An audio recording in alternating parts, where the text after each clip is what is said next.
ദൈവനാമത്തിന് മഹത്വമുണ്ടാകട്ടെ. നമുക്ക് ചിന്തിക്കുവാൻ ദൈവം തരുന്ന വിഷയം നമ്മുടെ അകൃത്യം എന്തുവാണെന്ന് മനസ്സിലാക്കിയിട്ട് നമ്മുടെ അകൃത്യം എത്ര തലമുറ വരെ നിലനിൽക്കുമെന്ന് നമുക്ക് ചിന്തിക്കാം.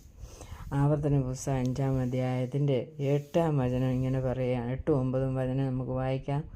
വിഗ്രഹം ഉണ്ടാക്കരുത്. മീതെ സ്വർഗത്തിലെങ്കിലും താഴെ ഭൂമിയിലെങ്കിലും ഭൂമിക്ക് കീഴെ വെള്ളത്തിലെങ്കിലും ഉള്ള യാതൊന്നിൻ്റെയും പ്രതിമയരുത്. അവയെ നമസ്കരിക്കുകയോ സേവിക്കുകയോ ചെയ്യരുത്. നിന്റെ ദൈവമായ യഹോവ എന്ന ഞാൻ തീക്ഷ്ണതയുള്ള ദൈവമാകുന്നു. എന്നെ പായിക്കുന്നവരിൽ പിതാക്കന്മാരുടെ അകൃത്യം 3-ാമത്തെയും 4-ാമത്തെയും തലമുറ വരെ മക്കളുടെ മേൽ സന്ദർശിക്കും.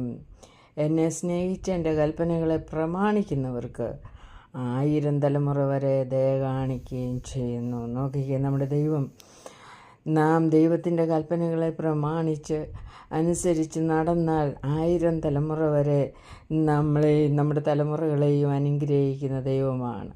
എന്നാൽ നമ്മൾ അകൃത്യം ചെയ്യുന്നെങ്കിൽ നമ്മുടെ അകൃത്യം എത്ര തലമുറയാണ്? 3-ാമത്തെയും 4-ാമത്തെയും തലമുറ വരെ മക്കളുടെ മേൽ സന്ദർശിക്കും.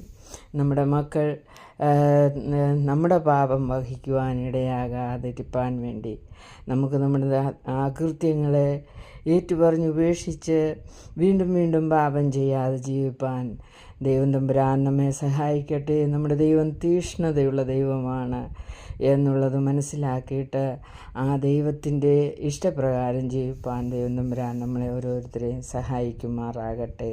ആമേൻ. നമ്മുടെ ആകൃത്യം എന്തുവാണെന്ന് മനസ്സിലാക്കി നമ്മൾ ജീവിക്കണം. അതാണ് 8-ാം വചനത്തിൽ പറയുന്നത്, വിഗ്രഹം ഉണ്ടാക്കിയത്. ഏറ്റവും കൂടുതൽ ദൈവം വെറുക്കുന്നത് വിഗ്രഹത്തെയാണ്.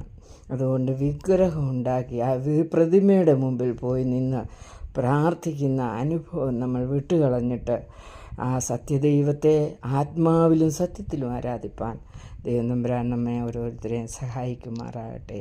ആമേൻ.